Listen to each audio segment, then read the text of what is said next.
السلام عليكم. شيماء العلوي عميدة ماتش طنجة لكرة السلة. فرحانين بزاف بهذا التتويج الثاني على التوالي. حافظنا على اللقب. الفرقة خدمات بزاف. فرحنا الناس ديال طنجة، فرحنا الطاقم اللي خدم معانا.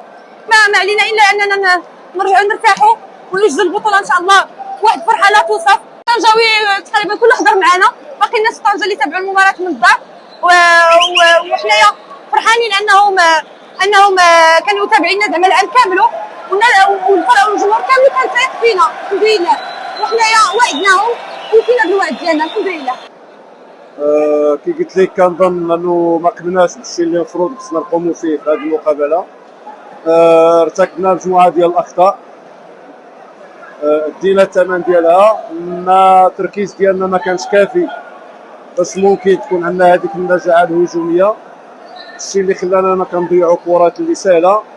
حاولنا في الشوط الثاني اننا نرجعوا المقابله وتوفقنا الى حد ما على المستوى الدفاعي، ولكن هذاك العقم الهجومي ولا هذيك ليفيكاسيتي ونيفو ديال لاطاك ما كانتش.